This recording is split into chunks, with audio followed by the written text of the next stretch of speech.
ध्यान साधना के दौरान साधकों के साथ होने वाले ऐसे कई अनुभव हैं जिनसे साधक डर जाते हैं।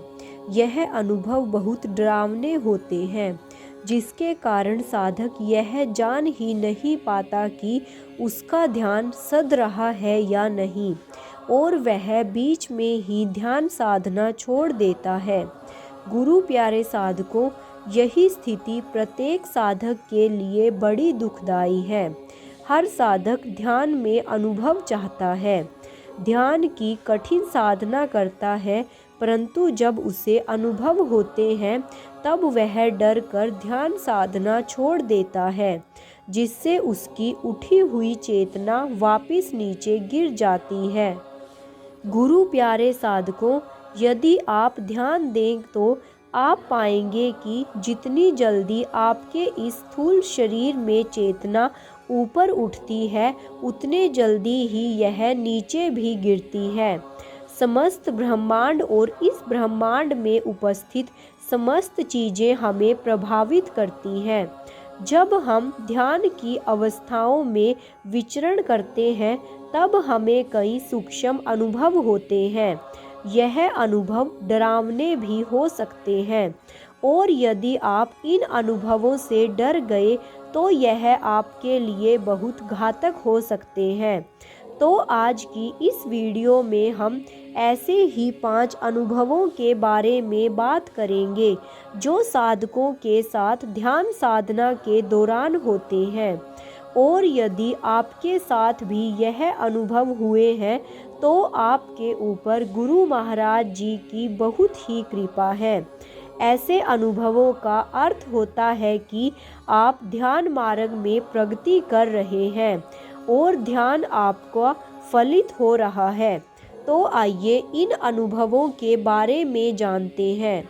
ध्यान के दौरान होने वाला पहला अनुभव है कि आपके मस्तिष्क यानी थर्ड आई, तीसरी आंख पर वाइब्रेशन होना, कुछ हलचल होती है। साधकों को ऐसा भी महसूस होता है कि उनके शस्त्र चक्र पर कोई चींटी रेंग रही है। साधकों की ऐसी स्थिति भी हो जाती है कि उनके आज्ञा चक्र पर इतना खिंचाव पैदा हो जाता है कि वे उसे बर्दाश्त नहीं कर पाते, सहज नहीं कर पाते। यह स्थिति उनके लिए बहुत ज़्यादा पीड़ादायक होती है।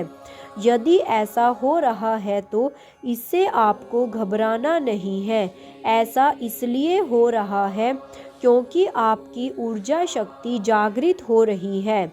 इसे ऐसे समझ सकते हैं कि हमारे इस स्थूल शरीर में बहुत सारी ऊर्जाएं विद्यमान हैं।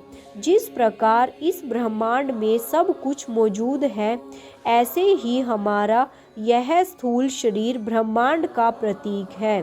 जो भी हलचल इस ब्रह्मांड में होती है, उन सब का प्रभाव हमारे इस स्थूल शरीर पर भी पड़ता है, जिससे न केवल हमारा यह शरीर प्रभावित होता है, बल्कि हमारा मन, मस्तिष्क और हमारी यह समस्त काया प्रभावित होती है। इस ब्रह्मांड में मौजूद वह सभी शक्तियाँ जब हमारे इस स्थूल शरीर में उपस्थित ब्रह्मांडी शक्तियों से एकाकार होती हैं, तब हम घबरा जाते हैं, डर जाते हैं, क्योंकि हमें यह ज्ञान नहीं कि जो शक्तियाँ इस ब्रह्मांड में उपस्थित हैं, वे सभी शक्तियाँ हमारे इस स्थूल शरीर में भी उपस्थित हैं। और जब यह ब्रह्मांडी शक्ति हमारे स्थूल शरीर में उपस्थित ब्रह्मांडी शक्ति से एकाकार होती है, तब हमारे शरीर की यह 72,000 नाड़ियाँ एक्टिव हो जाती हैं। इन 72,000 नाड़ियों में वाइब्रेशन होने लगता है, जिसके कारण इस स्थूल शरीर में उपस्थित 3 मुख्य नाड़ियों ईड़ा, पिंगला और सुषुम्ना सक्रिय हो जाती है।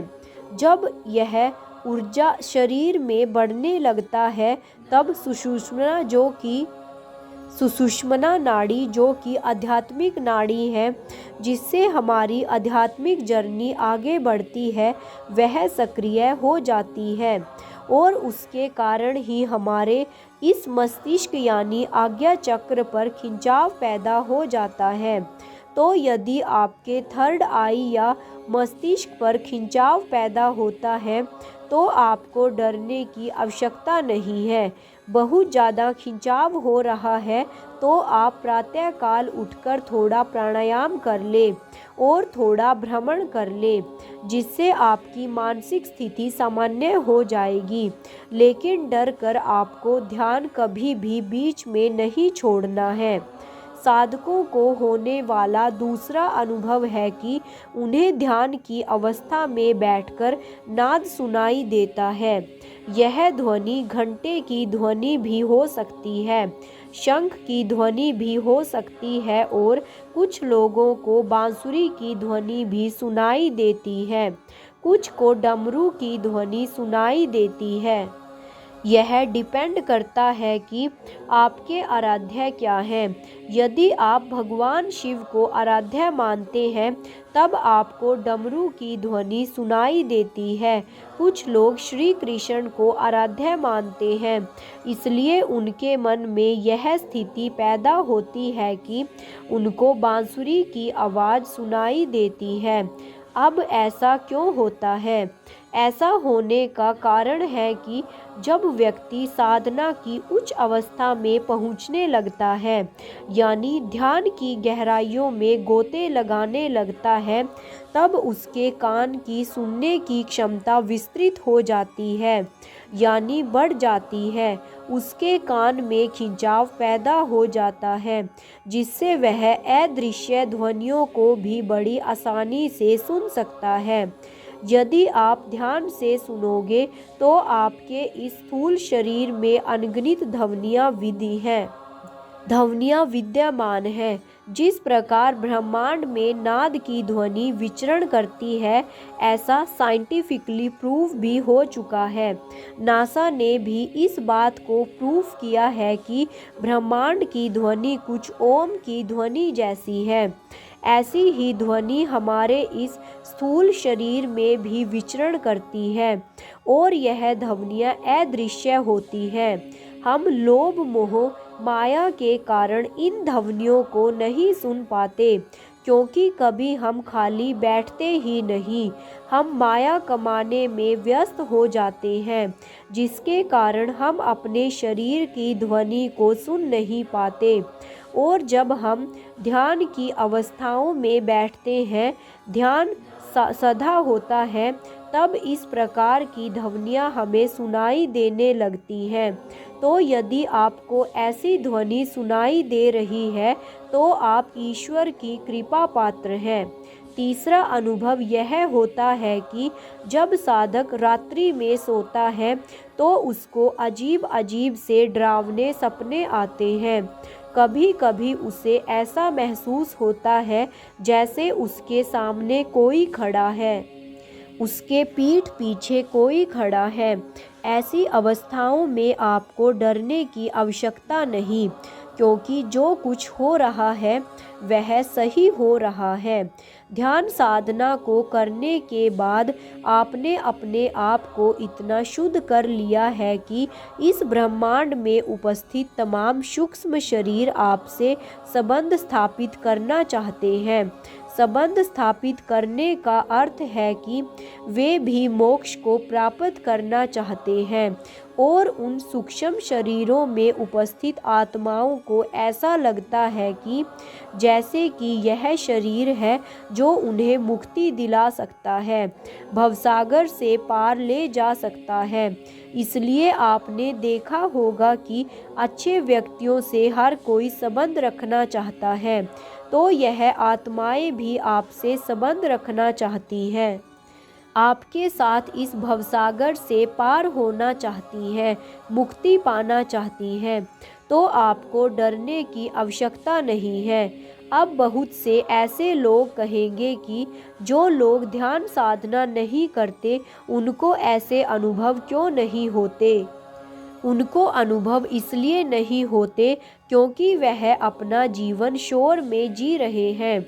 उनको कुछ भी पता नहीं चल रहा है और कोई बुरे लोगों से क्यों ही संबंध बनाना चाहेगा। इसलिए यदि आपके साथ ऐसा कोई डरावना अनुभव हो रहा है तो आपको डरने की आवश्यकता नहीं है, बल्कि यह ध्यान की ओर गहराइयों में आपको ले जाएगा। चौथा अनुभव है अपने इष्ट के दर्शन। बहुत से ऐसे साधक हैं, इनको ध्यान के दौरान उनके इष्ट भगवान के दर्शन होते हैं। अब यदि आपके साथ ऐसा हो रहा है कि आपको सोते हुए अपने इष्ट भगवान के दर्शन हो रहे हैं या ध्यान की अवस्था में दर्शन कर रहे हैं, तो यह आपके लिए बहुत अच्छा संकेत है। यहाँ आपको डरने की आवश्यकता नहीं है। अब आपकी ध्यान साधना उच्च कोटि की हो गई है, इसलिए आपको भगवान के दर्शन हो रहे हैं। अब यदि ऐसा अनुभव आपको हो रहा है तो आप डरिए मत, बल्कि अपनी साधना को कंटिन्यू करिए। आगे भगवान भी आपको आगे का रास्ता दिखाने की कोशिश कर रहे हैं, मोटिवेट कर रहे हैं। साक्षात रूप में आप भगवान के दर्शन कर पा रहे हैं, तो आपको डरने की आवश्यकता नहीं है, बल्कि अपनी साधना को और गहरा करने की आवश्यकता है। पांचवा अनुभव, कुछ साधकों को ऐसा अनुभव होता है उनका कोई मृत प्रियजन दर्शन देता है या दिखाई देने लगता है, उनसे बात करने की कोशिश करता है।